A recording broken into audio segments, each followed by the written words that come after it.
ఆయన ప్రణయం లేనిది ఆకు కూడా కదలదు కదా. అవును. ఇది ఆయన నన్ను కదిలించాడు అంతే. ఇప్పుడు ఇతని మీద కూడా పగలేదు. ఎవరి మీద? రాధామనోహర్ దాస్ గారి మీద. ఆయన కూడా నాకన్నా వయసులో పెద్ద. కానీ ఆయన ఎలాగైతే మన క్రైస్తవ్యం గురించి కానివ్వండి, స్త్రీల గురించి కానివ్వండి, ఒక వీడియో చూశాను నేను. స్త్రీలను చెప్పు కింద పెట్టాలని చెప్పి ఒక ఆదేశం ఇచ్చాడు అతను ఒక వీడియోలో. అందుకే దానిపైన ఇంకొక కేసు కూడా పెట్టాను. సనాతన ధర్మం ప్రకారం స్త్రీని చెప్పు కింద పెట్టాలనుకున్నాను. సనాతన ధర్మం ప్రకారం కాదు. ఆయన ఏదో ఎవరికో బోధిస్తున్నాడు. బోధించేటప్పుడు చిన్నపిల్లల ముందు కామం గురించి మాట్లాడాడు. కామము చిన్నపిల్లలు బిలో 18.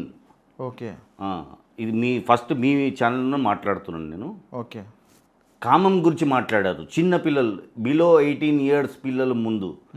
ఇంకా మీకు వినిపిస్తాను బెస్ట్. లేకపోతే ఒక గొప్ప ప్రతివ్రతని అమ్మా మీరు వారు ఎలా ఉంటారు కంట్రోల్గా అంటే ఏముంది, కృష్ణపక్షం అంతా నేను కంట్రోల్లో ఉంటాను, శుక్లపక్షం అంతా ఆయన కంట్రోల్లో ఉంటాను. ఏంటి కదా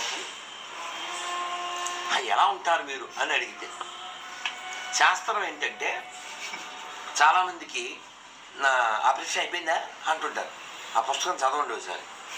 ఆపరేషన్ అయిపోవడం అనేది పిల్లలు పుట్టకుండా ఉండడానికి చేసుకుంటారు కదా.